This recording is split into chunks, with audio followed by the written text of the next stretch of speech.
Adobe Flash was a phenomenon. This topic has been tread multiple times, and it's not superfluous. Flash opened up game development and animation to thousands of independent creators and was arguably one of, if not the largest contributor to the scale of which indie games are prevalent today. Look how many games are in the eShop. Where small-scale passion projects can compete against multi-billion-dollar blockbuster realistic horseballs games and still lose because Rockstar paid off Keighley. Yes, I'm still mad. Oh wait, no, it's God of War. Never mind. Anyone, I mean anybody could sit down and create Flanders Killer 8, the 8th one, in a matter of hours. It was a thriving, vibrant community full of creativity and, most importantly, porn games. Which is interesting considering that Adobe Flash Player wasn't made with games in mind, rather fully interactive websites for businesses and personal use, with games and animation as what was essentially a side-off. They didn't care about that stuff. It just kind of happened. Papa's Pizzeria. As you all know, HTML5 has devoured the feast of clicks and engagement with sleek business websites and interactive media strewn about the web, which has essentially made Adobe Flash obsolete, unfortunately, characterized by its gratuitous death on the last day of 2020. Shh. I'm paying my respects. Alas, the cycle of software continues, but the legacy of Flash remains strong, so much so that there are dedicated applications run by fans to store and archive all 340,000 shitty Smash clones, and also the 2 good ones. It's an incredible showcase of ingenuity and dedication. The simplicity of Flash allowed for a particularly peculiar phenomenon, born of nostalgia and software limitations, because most of the computers running Flash were on Windows 7. And as we all know, Windows 7 is not the most powerful system, and that is the myriad of genres that came back into the spotlight after being somewhat dormant in mainstream gaming. Point and click, 2D fighters, rail shooters, and most favorite of mine, platformers, 2D platformers, which were essentially relegated to NSMB at this point, which is a fate worse than death. Okay, when Adobe Flash Player was first distributed, what major 2D platformers came out? This was 2005, so Castlevania, Dawn of Sorrow, that's an action platformer, you idiot. Pack World 3, that's a 3D platformer, doesn't count. Super Princess Peach? Oh wait, I guess so. Oh wow. It's pretty neat.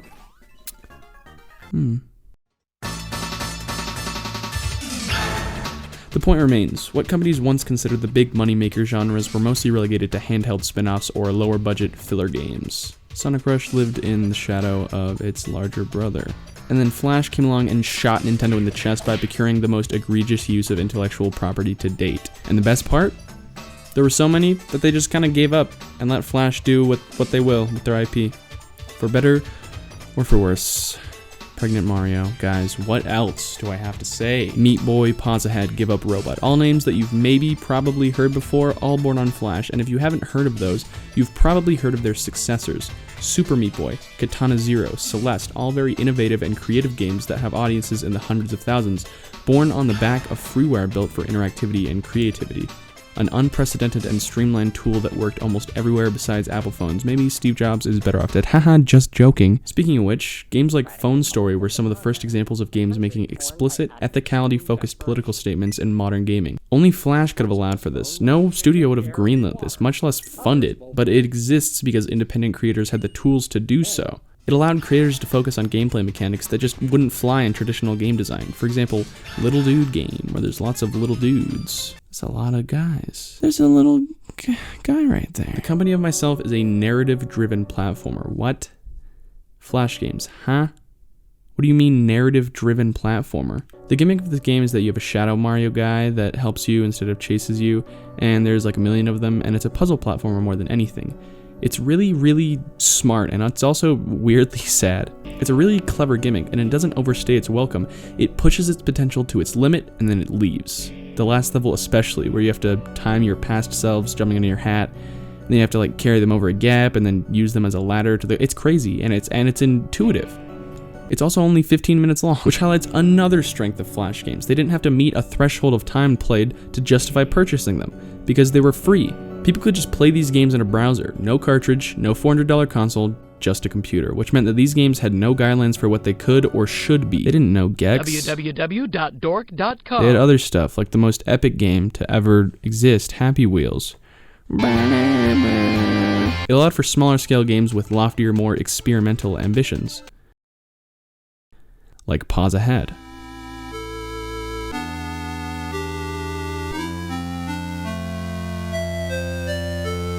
I've already talked about ASCII Soft before, and I love them and cherish them, and this is exactly why. When I was 12, this was the first game I had ever played that broke the fourth wall, which was shocking because I didn't even know what the other 3 walls were. Fourth wall breaks are common in games now, sometimes unintentionally. Pause ahead turns this into a game mechanic. Pausing. Get it? Do you understand? When you pause, your character doesn't, but your movement is restricted to the direction you were going and the speed at which you are moving, further constrained in these little short obstacle courses.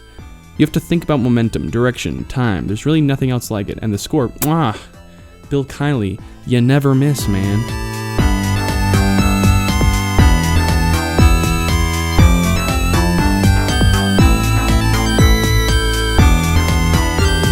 It's games like these that really pushed the game it occupied with mechanics that were never ever seen in games from larger companies who were pushed by a profit incentive.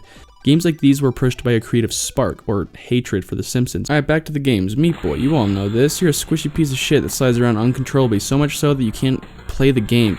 Can you tell that I like the sequel better? Okay, but this game was actually important because it proved definitively that 1, people are still interested in classic difficult games, and 2, indie games are capable of hanging out with the big boys. Hey, how you doing? I think that most of its success can be lent to its simplicity. It doesn't really waste your time, you just kind of platform. Also, it's, to my knowledge, one of the only 2D platformers that focuses so much on verticality that the screen is vertical itself. There is only 1 level, or this is like the only level. I don't know. Same level, different gimmick every time. This one's cute. I like it. Give Up Robot 1 and 2. I really like the concept, but the grapple hook is just really janky. But the fact that the grapple hook functions at all in a cohesive and responsive way in a Flash game consistently is a feat in and of itself. I'm a huge fan of Maddie Thorson. Her work is timeless. This is one of her weaker games. But it's a very early example of her platformers, and the fact that it's still pretty good speaks volumes about them as a game developer. Give up. Fuck this game. Tower of Heaven. Is it originally a Flash game? No. Will I still talk about it? Yes. You cannot stop me. I am making the video. You are powerless in this situation. Okay, here we go. I'm just gonna gush for a second.